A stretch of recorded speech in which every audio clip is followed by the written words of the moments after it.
This evening's Meet the Author program features Michael Scheuer, a former CIA senior counter-terrorist analyst and the author of Imperial Hubris, Why the West is Losing the War on Terror. In his new book, Mr. Scheuer argues that the greatest danger for America confronting the radical Islamic threat is to believe, at the urging of U.S. leaders, that Muslims attack us for what we are and what we think, rather than for what we do in the Muslim world. Mr. Scheuer contends that unless U.S. leaders adjust their policies abroad, even moderate Muslims will be radicalized into supporting bin Laden and al-Qaeda. Michael Scheuer is the former chief of the CIA's Counter-Terrorist Center's bin Laden unit. He resigned in November 2004 after 22 years of federal service devoted to national security issues related to Afghanistan, South Asia, and Islamic extremism. Because of the CIA's pre-publication requirements, Mr. Scheuer published his two books, Imperial Hubris and Through Our Enemy's Eyes, under the pseudonym Anonymous. He released his name to the public after his resignation from the CIA. Mr. Scheuer's writings have appeared in numerous publications, including The Atlantic Monthly, The Washington Post, The Los Angeles Times, and The Washington Times. He has a bachelor's degree in history, two master's degrees, one in U.S. foreign policy, another in U.S.-Canada relations, and he has a Ph.D. in Canada-UK-U.S. relations. Please join me in welcoming Michael Scheuer.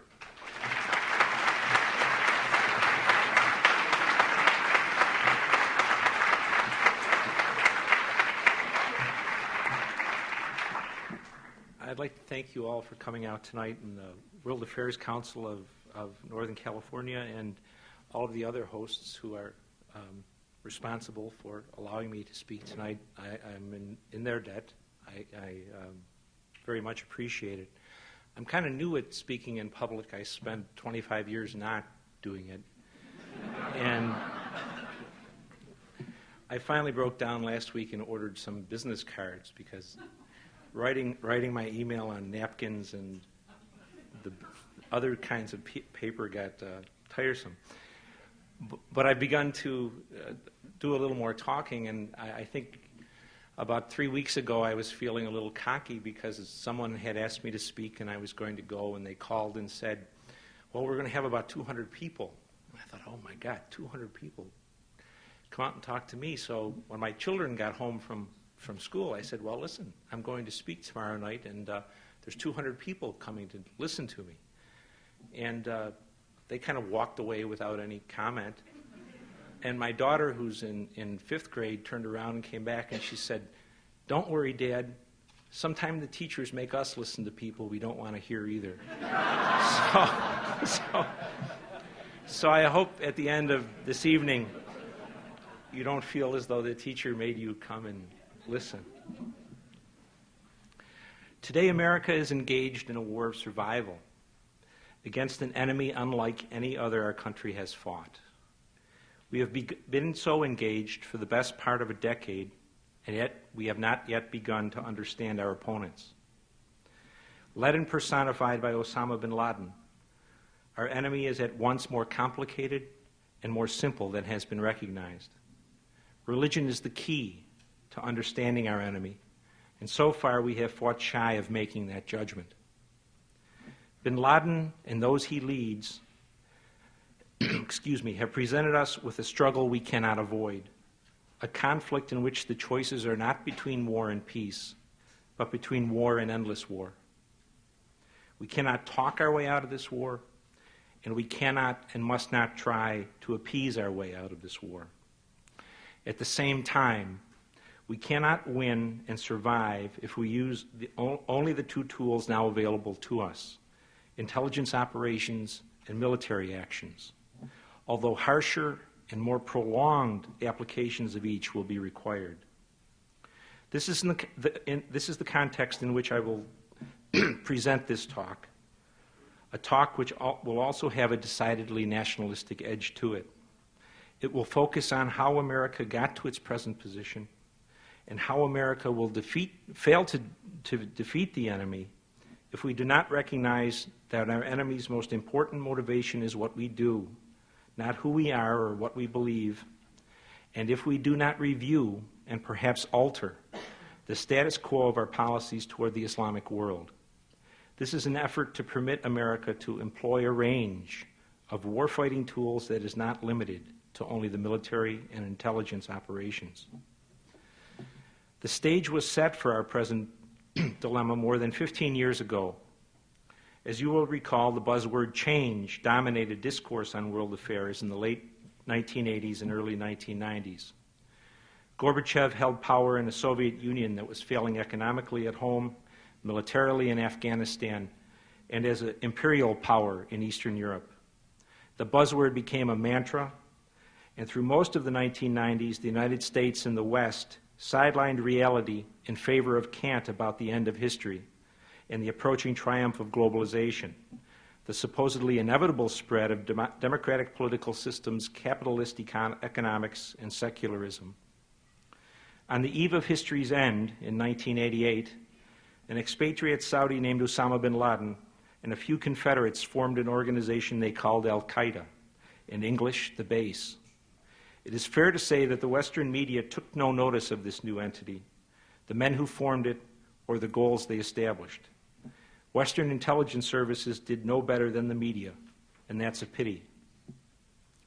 Bin Laden and his associates, Islamic zealots all, formed Al-Qaeda to ensure that there would be no dissipation of the momentum emerging from what clearly was the Soviet Union's coming defeat in Afghanistan.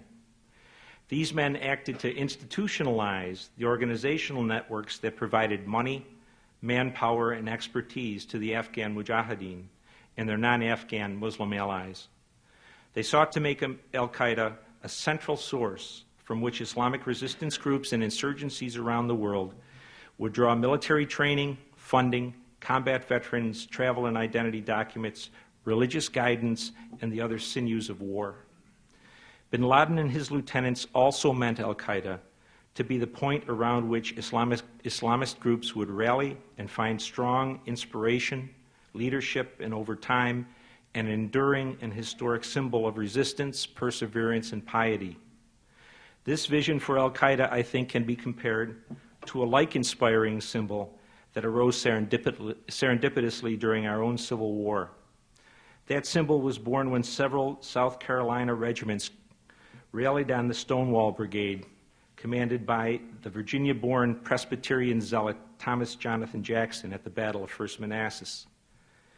And Al-Qaeda's leaders built their group to be the same sort of rallying point, one from which other Islamists would draw inspiration and, as General Lee might have said, to decide for themselves to assume the aggressive against the United States. Today, Al-Qaeda stands as an unqualified success in the role it sought as an inspirer and facilitator of Islamic insurgencies. As we meet, Al-Qaeda veterans are assisting Islamic insurgencies around the world as combat soldiers, military trainers, financial experts, medics, and logisticians. The scope of Al-Qaeda's activities can be seen by a simple recitation of some of the places where Al-Qaeda members are supporting Islamic insurgencies: southern Thailand, Mindanao in the Philippines, Afghanistan, Western China, Kashmir, Somalia, Chechnya, Iraq, Algeria, Indonesia, and Malaysia. Al-Qaeda also has succeeded in serving as a rallying point and as a source of inspiration for Islamist militants around the Islamic world. Last week, the Abu Sayyaf group set off multiple bombs in the Philippines, killing 20 and wounding more than 130. Last month, Islamist violence continued to increase in Thailand and Bangladesh, and in Thailand, for the first time, we saw the use of suicide car bombs. Last December, Al-Qaeda's forces attacked the U.S. consulate in Jeddah, Saudi Arabia. These events are in addition to the day-to-day internationally televised violence in Iraq, Afghanistan, and in the Israel-Palestine theater. While only the Jeddah attack was conducted by Al-Qaeda, each of the others drew inspiration from bin Laden's leadership, and each definitely advanced Al-Qaeda's goal of instigating a worldwide Islamic insurgency against America and its allies. Beyond its facilitating and inspiring and instigating roles, Al-Qaeda's founders wanted their organization to be the engine that would, after the Red Army's defeat in Afghanistan, refocus the Muslim world on the United States as the main and most lethal threat to Islam's survival. By depicting the United States in this manner, Al-Qaeda hoped to prompt ever larger number of Muslims to oppose America with violent means, wherever and whenever possible. By any measure, Al-Qaeda's success in this endeavor must be judged still far from complete. And yet, the endeavor must also be judged as a work in progress that holds tremendous promise for success. At this point, then, it is worth asking what factors have and are driving Al-Qaeda's success in turning increasing numbers of Muslims against the United States. The first factor is Osama bin Laden himself. He is, by any standard, a great man. Great not in any positive sense as far as Americans are concerned, but in the sense of changing the course of history. How many individuals can be said to have truly changed history in the last half century? Ronald Reagan, and with Reagan's help, Mikhail Gorbachev? Certainly. Margaret Thatcher and John Paul II? Of course. Bill Gates? You bet. What about Osama bin Laden? For Americans, this man's course-altering impact on history is painfully apparent. Try boarding an aircraft, entering a federal building, or taking your child's grammar school to a museum, or your child's grammar school class to a museum. Note the concentric rings of defense around the White House and the city's under siege feel. Franklin Roosevelt did not have a quarter of that security when he led America to victory over two fascist empires. And note the so-called sterile zone that was in place in the nation's capital for the inauguration, a system so invasive and militarized that one might imagine it more suitable to the Archduke Ferdinand's 1914 visit to Sarajevo, rather than for the celebration by Americans of their president's inauguration. Track the spiraling federal deficit, much of which can be attributed directly or indirectly to bin Laden and Al-Qaeda, and analyze the polls that show Americans strongly worried for the first time about devastating domestic terrorist attacks and the slow erosion of civil liberties. Inescapably, Osama bin Laden must be judged a remarkable and a remarkably dangerous man. He is a veteran soldier thrice wounded, a construction engineer, a modern chief executive officer, a devout Muslim, a devout family man, and a well-known humanitarian, a soft-spoken but eloquent orator, and an implacable enemy of America. He is in many ways cut from the same cloth as other heroes of Islamic history. He is what Americans and Britons in the 19th century would have called a worthy enemy, an enemy so dangerous and talented that he had to be respected and whose measure had to be precisely taken before he could be utterly defeated.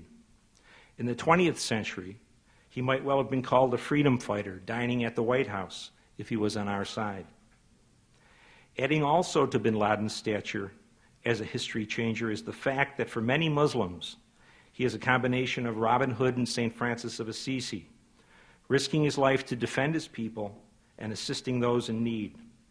Perhaps most notably, bin Laden is one of the only world leaders, Muslim or Western, who consistently matches his words with his deeds. A second factor in al-Qaeda's success is that the threat posed by bin Laden the man is sharpened by the fact that the Muslim world is an utter wasteland in terms of political leadership and heroic figures. No better validation of this reality can be had than by recognizing that Saddam Hussein, until scooped from his underground home, was bin Laden's only rival as a hero and leader in the Muslim world. In Saddam, we had a gangster, an apostate, and a mass murderer, who on those counts was despised overwhelmingly by Muslims. Yet he was respected and cheered on as the one Arab leader who defied the United States. Beyond Saddam, however, lay a Muslim world led by corrupt, tyrannical, and often effete kings, princes, dictators, and coup-installed generals. These men pay lip service to Islam, but rule their police states as wholly owned family businesses, complete with an opulence and palaces and mansions that would make France's Sun King look like a backwoodsman on a tight budget. Potemkin Muslims at home, these rulers are really more at home in Zurich, in Monte Carlo, the south of France, Kentucky's horse country, and the upscale flesh markets of Southeast Asia. In the midst of this Muslim leadership desert, Osama bin Laden took center stage in 1996 by declaring war on the United States. He quickly turned out to be much more than an angry and unusually tall Saudi. He is, from his first public words, a speaker of eloquent and, as Professor Bernard Lewis has noted, almost poetic Arabic, an invaluable gift in a culture that prizes oral communication skills. Bin Laden, moreover, is a son of the wealthiest non-royal family in Saudi Arabia, and a son who chose to abandon his family and its secure and luxurious lifestyle for a life of danger and uncertainties as a holy warrior in Afghanistan and Sudan. Parenthetically, it is hard not to have some respect for a man who not only volunteers to fight, but also lives a life that requires him to drink Afghan and Sudanese water for a quarter century. Lacking rivals, and blessed with an eloquence and, literally and figuratively, intestinal fortitude, bin Laden also is a man whose character traits are the stuff from which the heroes of Islamic history are made. He is quiet, pious man, speaks without bravado, dresses without show, and despite his noble birth has fought and bled in the trenches of the Mujahideen. He has a common touch with the common man and shows deference to his elders and Islamic scholars and jurists. Like Saladin, bin Laden has, in the eyes of Muslims, defended Islam against Christendom's attack when no other Muslim leader dared to act. Bin Laden's words and actions strike chords of historical memory among the extraordinarily history-aware Muslim masses, and their sustained reverberations contribute to the growing influence, to his growing influence across the Islamic world. The third factor powering al-Qaeda's growing influence lies quite simply in the opaqueness of America's political leaders and elites. Today, bin Laden and al-Qaeda have only one indispensable ally, and that ally is U.S. foreign policy toward the Islamic world. The U.S. policies specified by bin Laden are perceived as attacks on Islam by most Muslims, if the polling of recent years is correct, and as always, perception is reality. These policies were not made by mad or evil men. No policymaker, I believe, wanted a war with Islam, but war we have, and the policies are driving our enemies. Still stung by the rhetorical lashing America received at the hands of Iran's Ayatollah Khomeini, our elites are not listening to bin Laden's words. They assume that he is ranting, a la the late Ayatollah's scathing litany about the great Satanness of American society, its debauchery, lack of morals, man-made laws, pornographic movies, and gender equality. Because they are not hearing or heeding bin Laden's words, our leaders assert that he and al-Qaeda are driven by an apocalyptic vision that demands the complete destruction of America's democracy, freedom, and liberties. With respect for my betters, Republicans and Democrats, there cannot be a more inaccurate assessment of bin Laden's arguments or goals, nor one that is more certain to lead to America's eventual defeat. Bin Laden's gripe, if you will, has little to do with the vague but incendiary rhetorical attacks made against U.S. culture and society by Khomeini.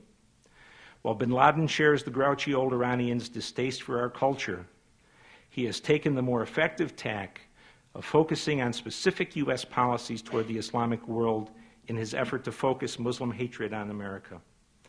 On bin Laden's indictment sheet, there are just 6 items. U.S. military and civilian presence on the Arabian Peninsula, the U.S. military occupation of Afghanistan and Iraq, and its military presence in other Muslim countries, the ability of Washington to press Muslim oil producers to keep oil prices at a level acceptable to Western consumers, U.S. support for regimes that are suppressing Muslims, including Russia in Chechnya, India in Kashmir, China in Western China. unqualified U.S. political, economic, and military support for Israel, and decades-old U.S. support for apostate and tyrannical governments across the Islamic world, including Saudi Arabia, the United Arab Emirates, Egypt, Algeria, and others. Bin Laden's decision to focus on U.S. foreign policy shows more than just a touch of genius. By doing so, he tapped a well of anti-American sentiment that spans the Islamic world's ideological spectrum, from whiskey-drinking Pakistani generals to Salafist missionaries preaching among the Moros of Mindanao. While it is absolutely true that not all or even most Muslims support bin Laden's military attacks on the United States, it is just as true that most Muslims deeply resent and even hate, according to a half-dozen years of polling by reputable Western firms, the U.S. policies that bin Laden has identified as attacks on Islam. In addition, in an Islamic world that is divided by sectarian differences, as well as by theological differences within sects, bin Laden's focus on U.S. foreign policy has acted as something akin to a glue of unity, allowing many Muslims to temporarily downplay sectarian, cultural, and ethnic arguments and focus on the United States. It is clear that opposition to each of these policies has become a gut religious issue for many Muslims.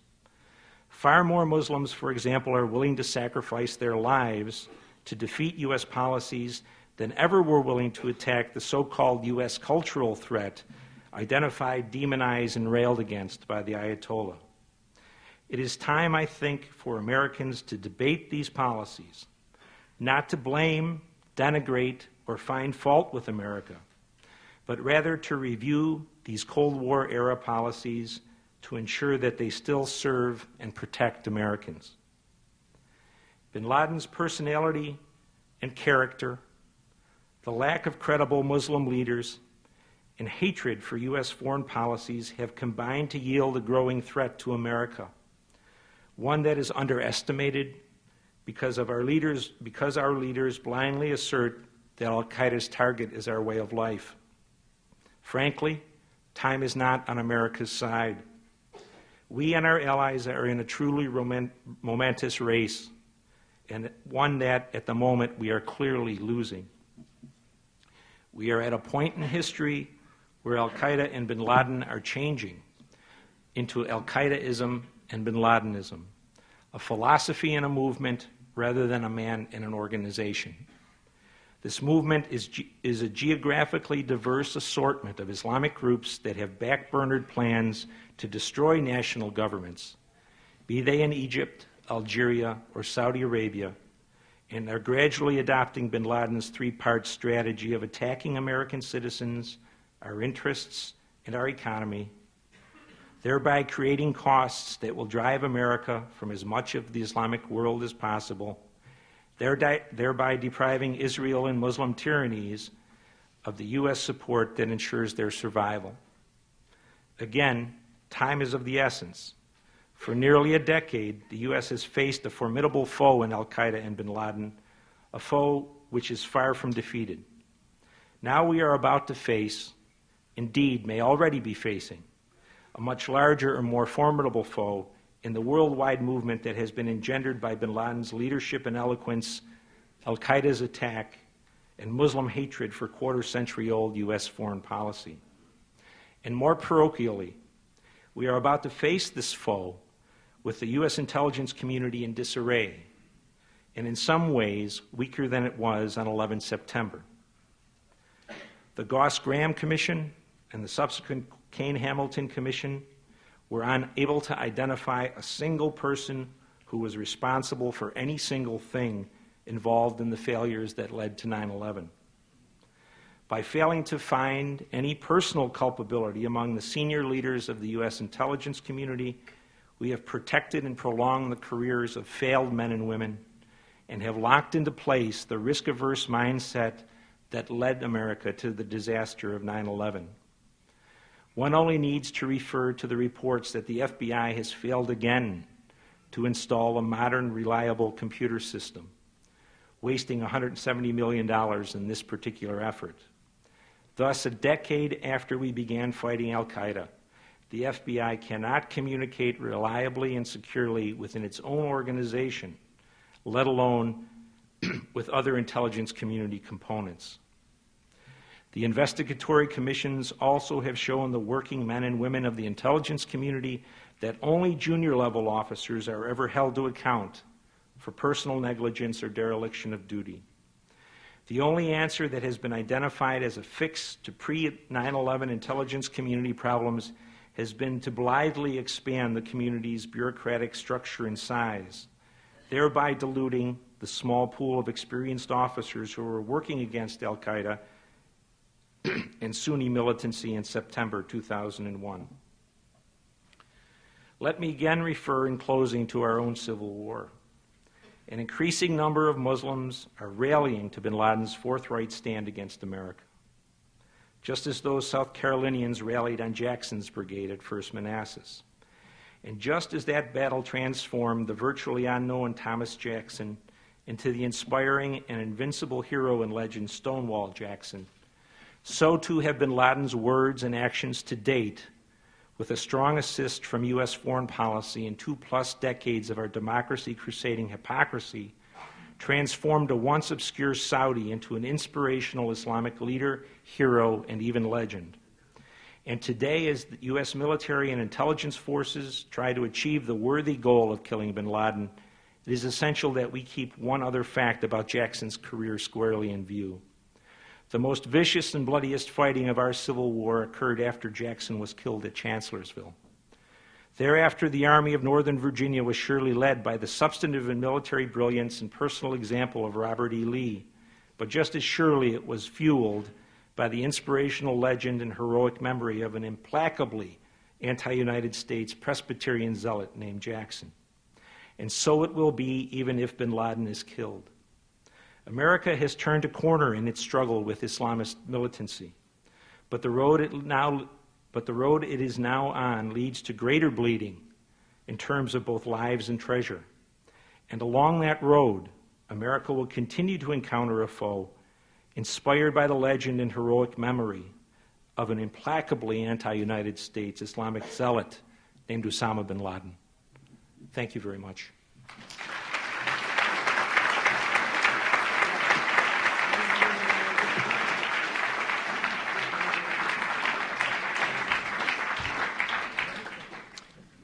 Thank you, Michael Scheuer.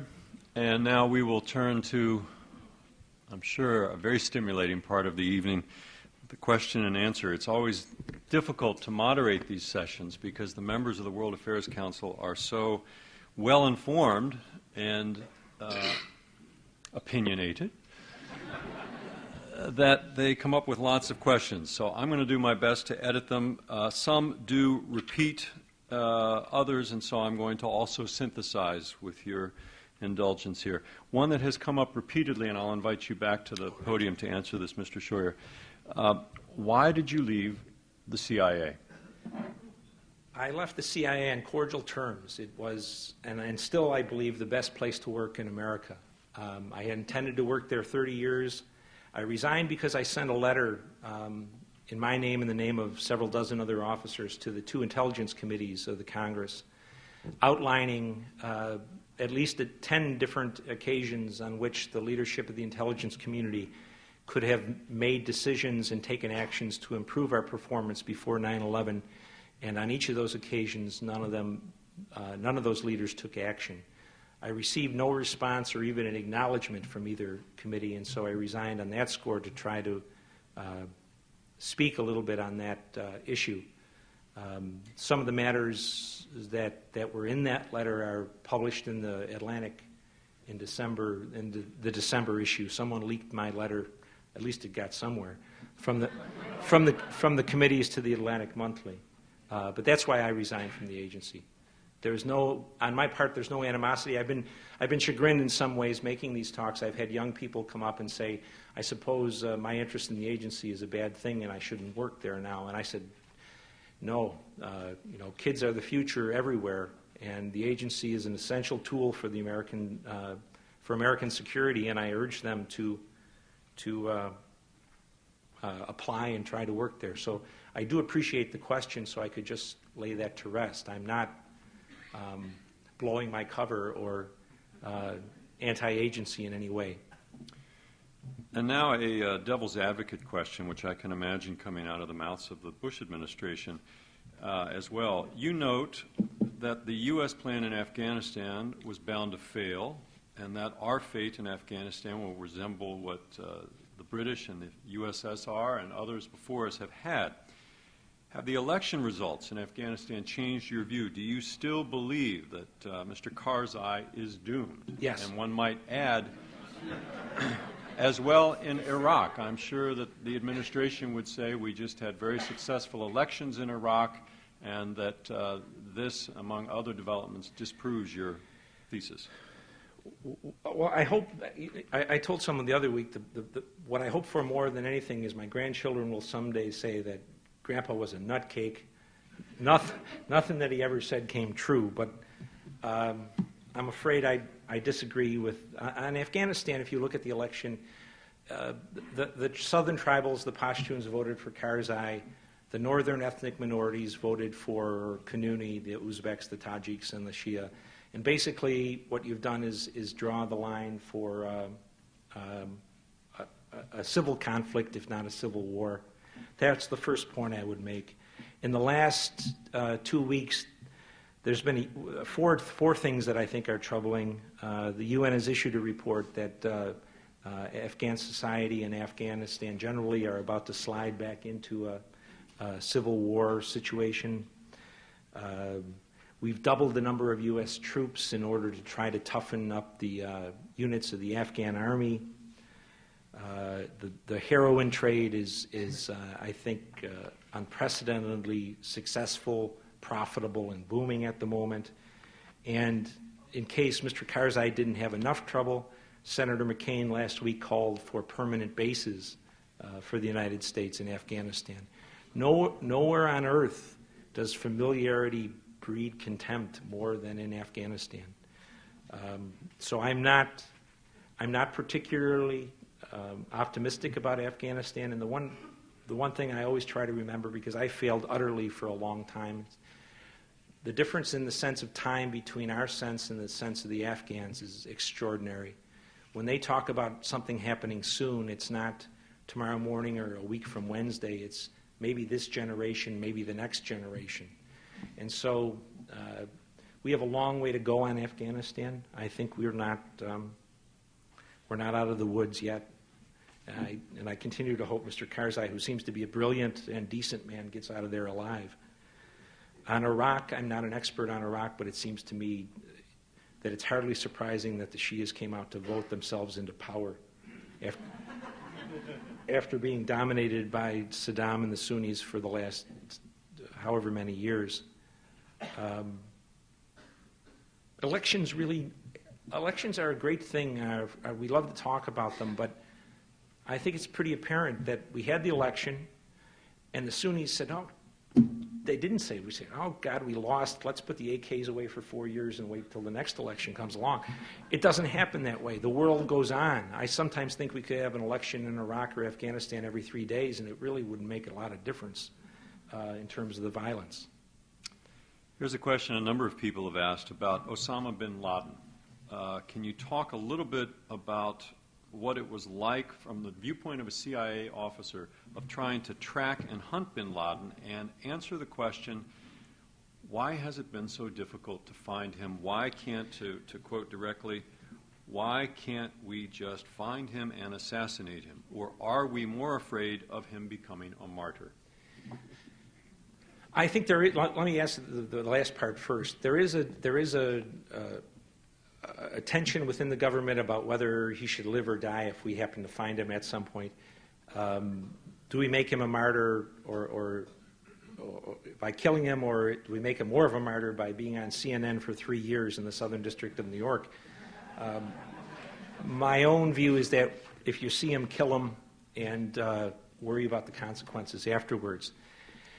There are two distinct periods in the chase for Osama bin Laden. The first one goes from 1996 until about the middle of 1999. and the second one goes from there forward. When Osama bin Laden first went back to Afghanistan, he was not sloppy about his security, but he wasn't overly concerned that we were going to find him or that we were going to attack him. For a long time, he was kind of like a blue-collar guy. He'd grab his lunch bucket in the morning. He had a farm south of Kandahar. He'd go into the city, talk to Mullah Omar, have a coffee, and look at his businesses, and then come back at the end of the day. So he was pretty much on a track. And during that time, we gave the government at least 2 occasions when they could have tried to capture him with surrogate assets in Afghanistan. They chose not to do it. After they attacked the East Africa embassies in August of 1998, we responded with a cruise missile attack on, I believe, the 20th of August. And 3 or 4 days later, the Department of Defense leaked to the Washington Times the fact that we were listening to bin Laden's conversations on an Inmarsat telephone that he was using. Within literally 24 to 48 hours, that instrument was never heard again. So we lost our kind of real-time targeting of bin Laden.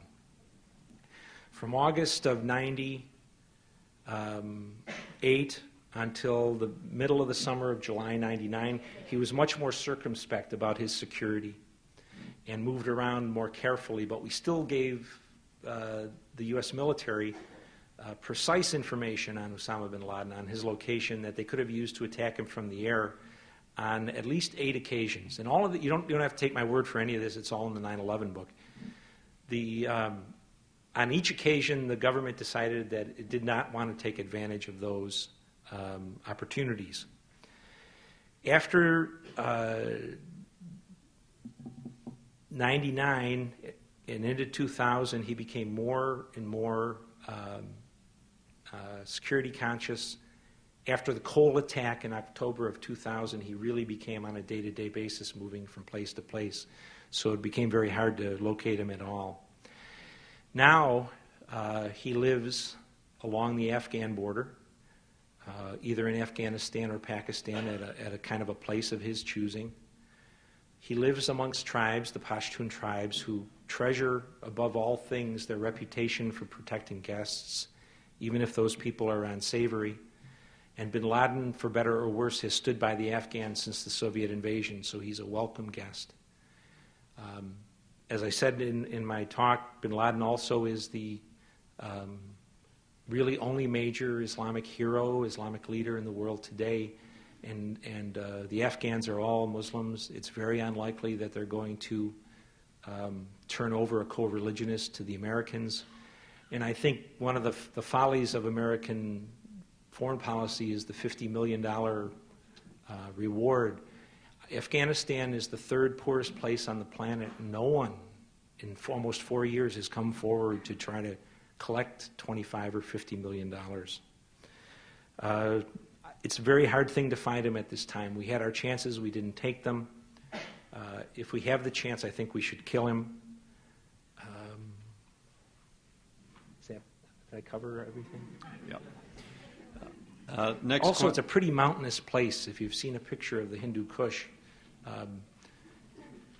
remember the FBI took a year to find that fellow that was knocking around in the mountains of North Carolina. These mountains are much more challenging, I think. Next question, and this is something that at least 15 people have asked. In essence, what should we be doing instead? More specifically, one questioner says, what political ideology propaganda campaign should accompany the expanded military campaign that you suggest in your book? I myself don't think that it's possible to complement the military and intelligence activities without some sort of change in U.S. policies. Something that not meant as appeasement, but something that will begin to cut down in the growth of support for Osama bin Laden and bin Ladenism in the Islamic world. As I said, I don't think we have a choice between peace and war. We're not going to have VJ Day or VE Day anytime soon.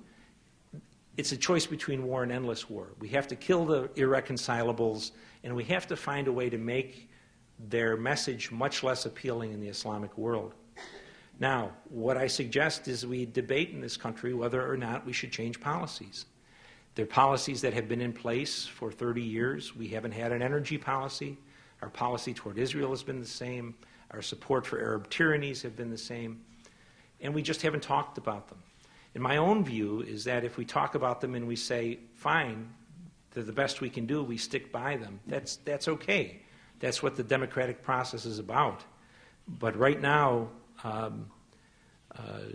we're not having any kind of debate. We're simply kind of mindlessly going along saying they hate the fact that we have early primaries in Iowa and New Hampshire, and they hate a woman being the Secretary of State, and all of that kind of stuff that really doesn't get us anywhere, except that it fools the American people, I think. And I think it's time that the American people get squared with on this issue, because it's their sons and daughters who are going to die trying to defeat it. I would also say that we have a tremendous problem, and a gentleman raised this with me before we began. The serendipitous rising of Osama bin Laden and Arabic satellite television in roughly the same time frame has been a disastrous thing for U.S. foreign policy and for U.S. public diplomacy. Every day, live sometimes from the West Bank and from Gaza, from Fallujah and from Baghdad, from Kandahar and Kabul, from Mindanao in southern Thailand, Muslims are seeing governments, non-Muslim governments, killing Muslims. And many times they identify those people killing Muslims as killing them with American weapons. Now, that's not the correct perception, but you know, a picture is worth a lot more than words. And all of the public diplomacy in the world is not going to talk down or talk away what they're seeing on satellite television. So I really think we need something more than just words. We need action in terms of those things that are motivating our enemy. I was going to make one final point, but I'm afraid on this particular issue, but I'm afraid it just dashed out of my mind. I'm sorry. Let me try and refresh your memory by pushing a little further on this. One other common theme here. Oh, can I interrupt just for a second? It's I your do show. remember.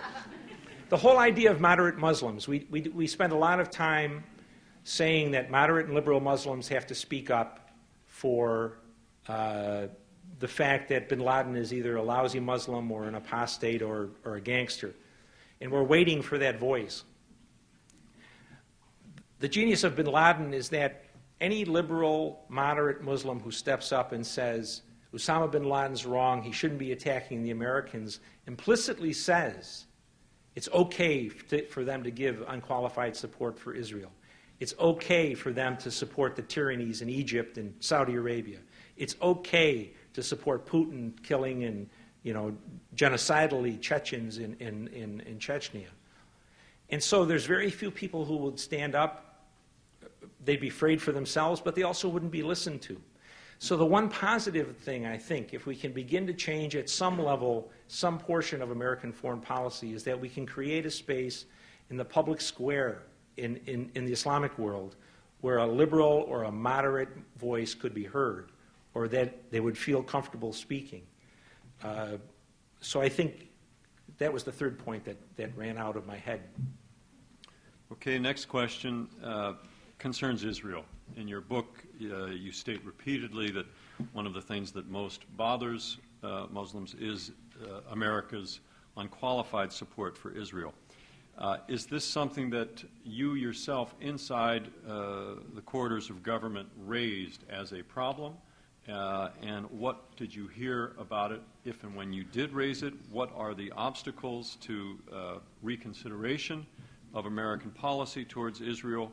And finally, how important is resolving the Israeli-Palestinian conflict to alleviating our tensions with the Islamic world?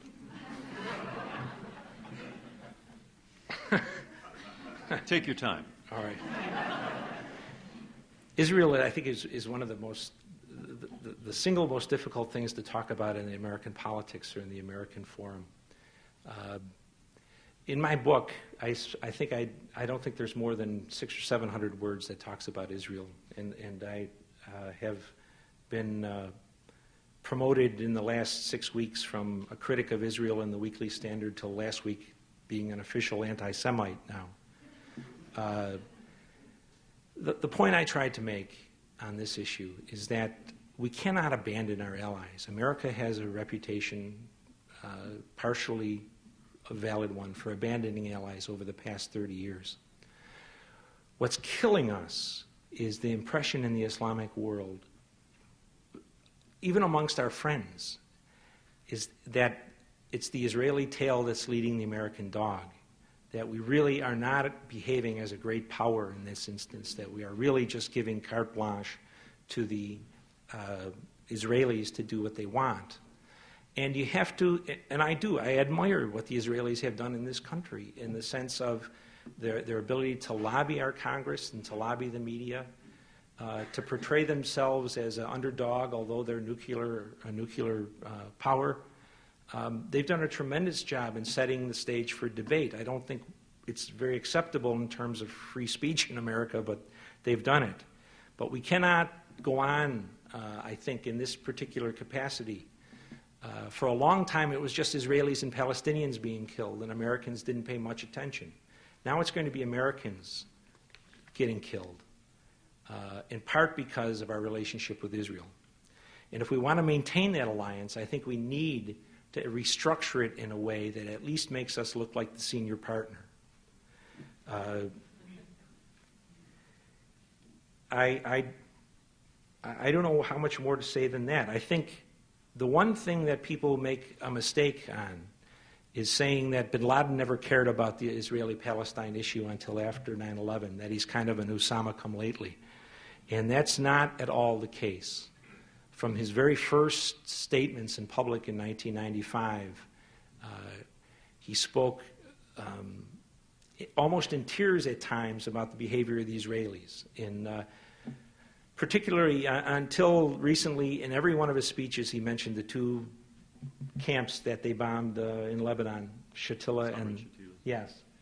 And so the idea that he's just come to this issue of late is not. It's been a core issue for him for a long time.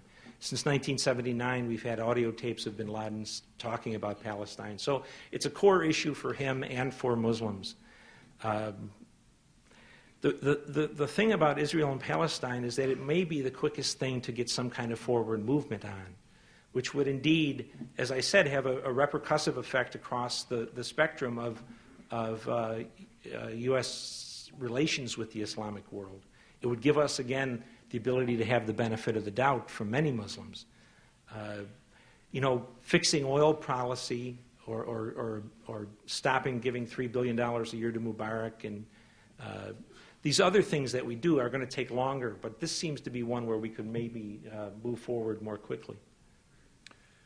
Next question, again, a set of questions having to do with how widely your views are shared within the U.S. government and moving forward. How prevalent is your view within your set of views within the CIA?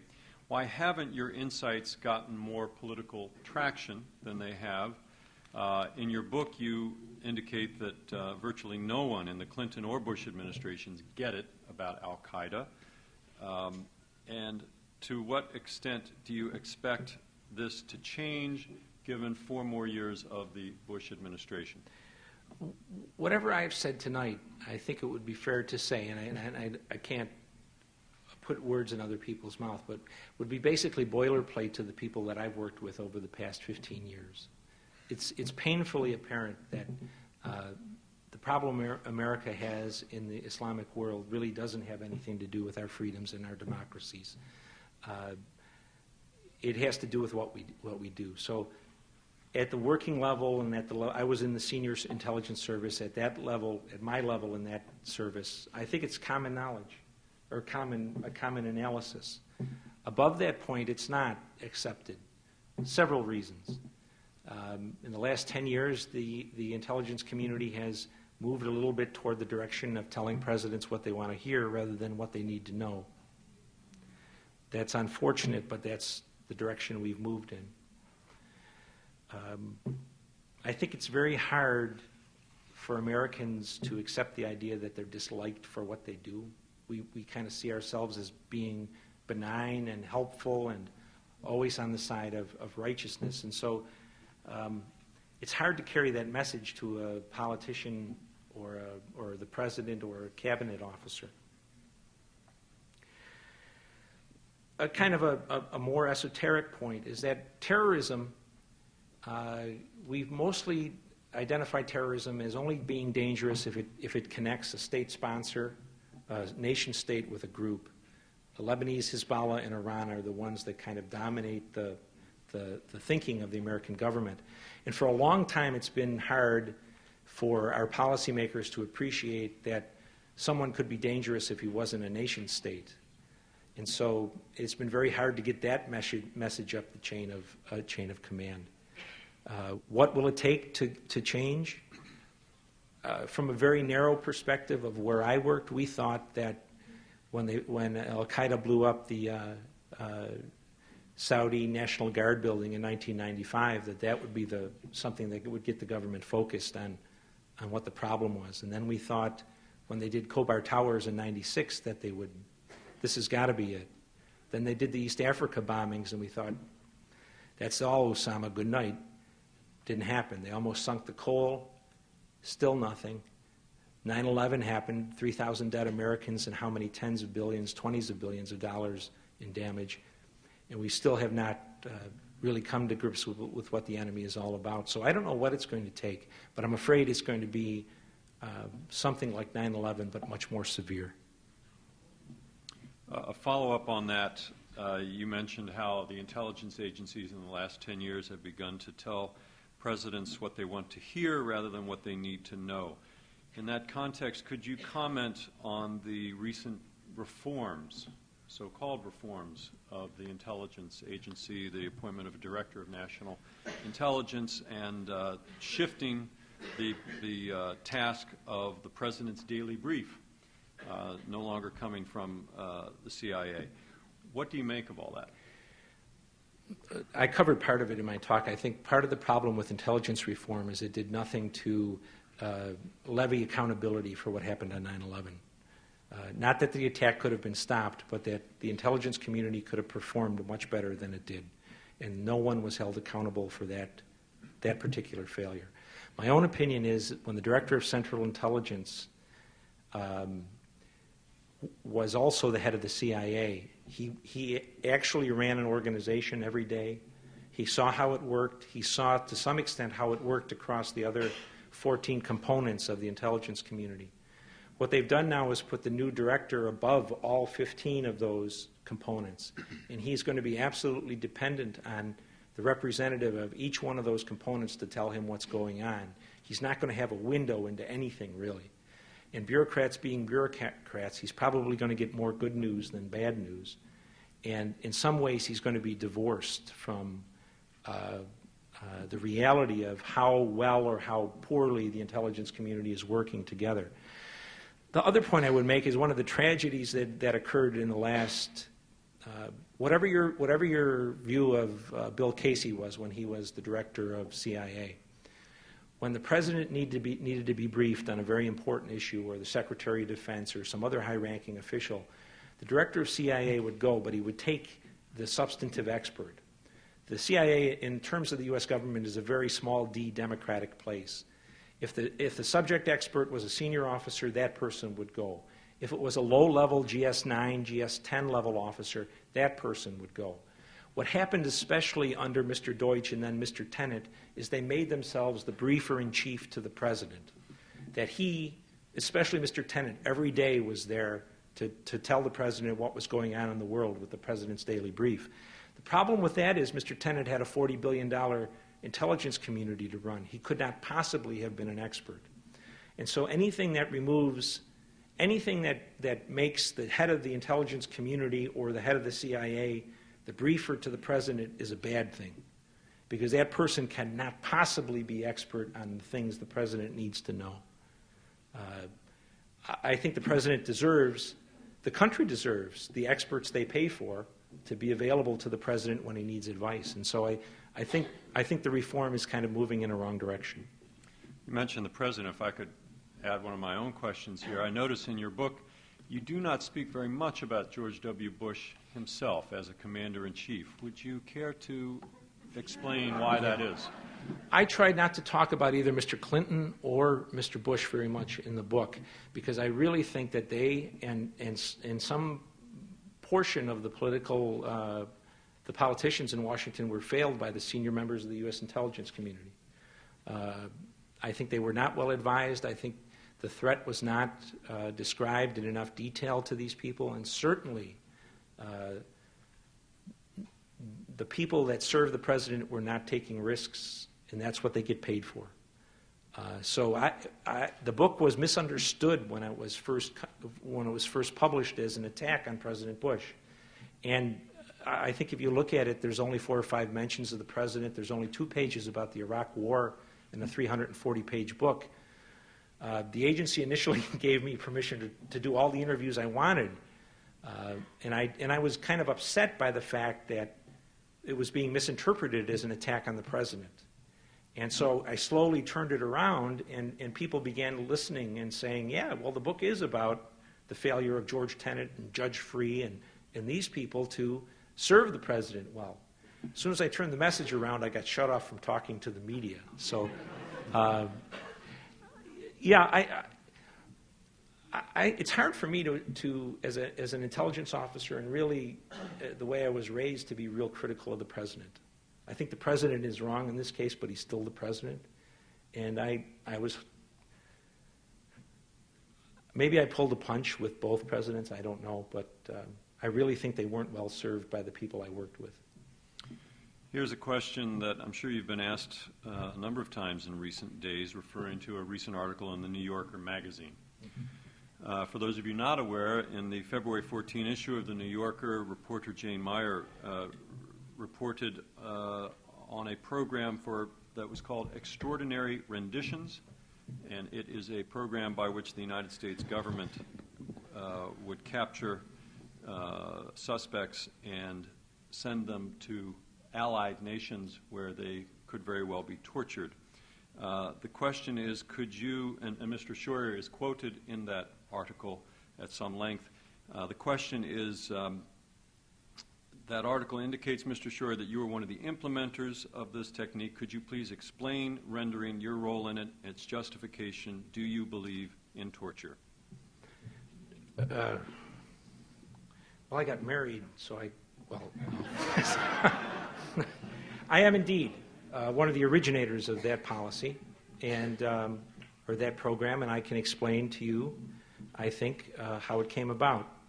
In 1994-95, the National Security Council under Mr. Clark and Mr. Berger and Mr. Lake said we have to begin to dismantle these terrorist groups, these cells overseas, and we have to detain these people and stop the threat.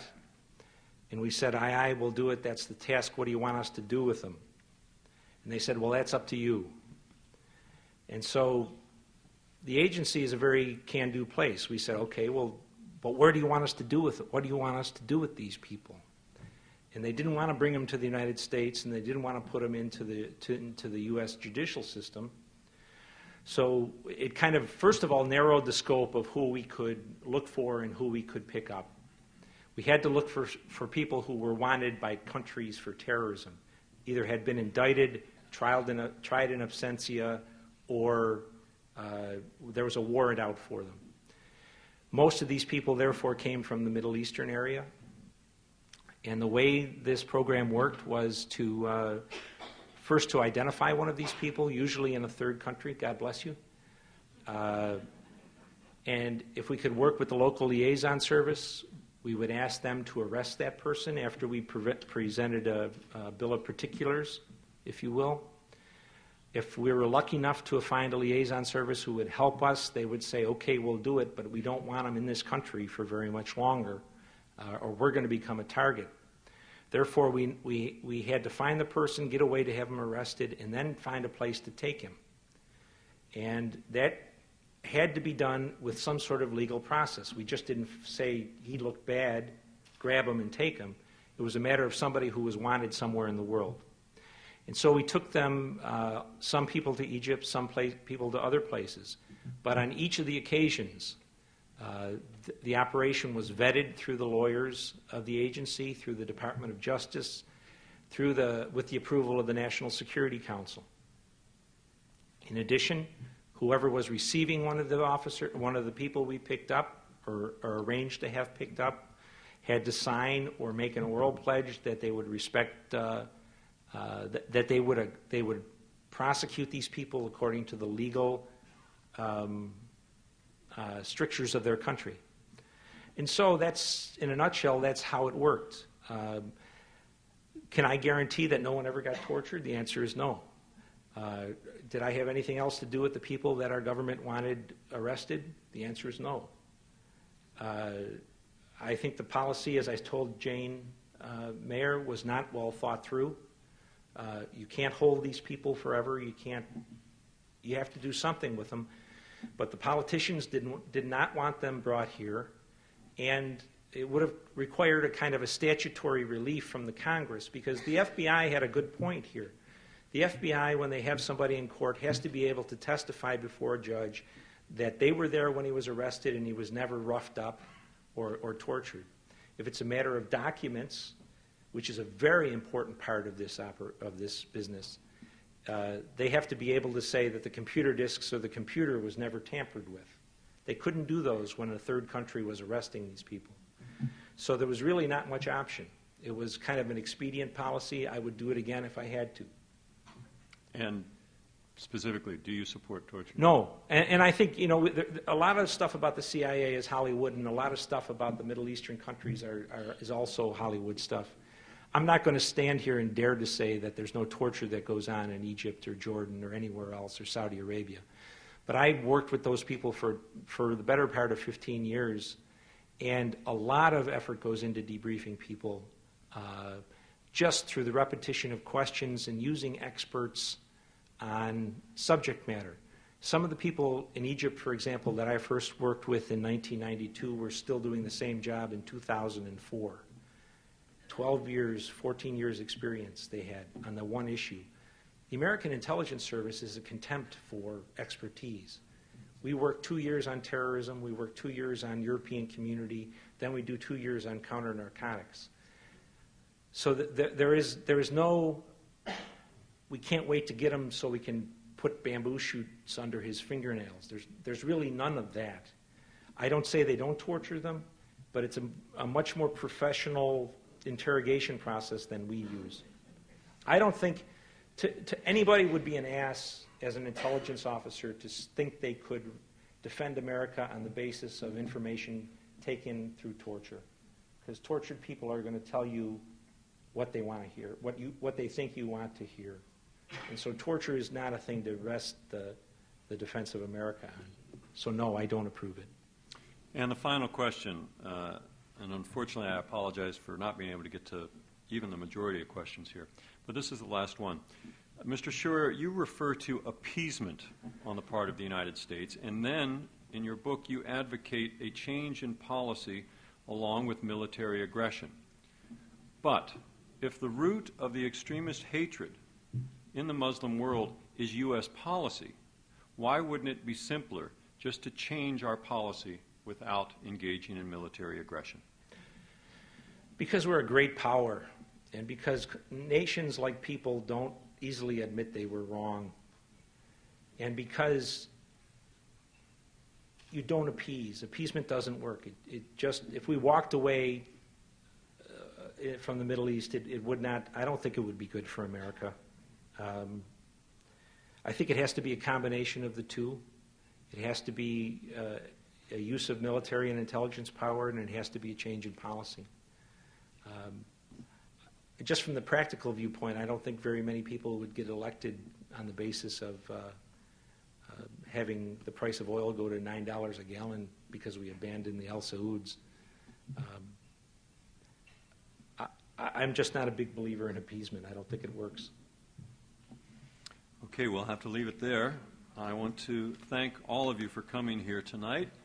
and especially thank Mr. Scheuer on behalf of the World Affairs Council of Northern California, Global Exchange, Veterans for Peace, Mother Jones Magazine, the Bar Association of San Francisco, and Stacy's Independent Bookstore. Thank you, Michael Scheuer. Thank you. Thank you. Thank you.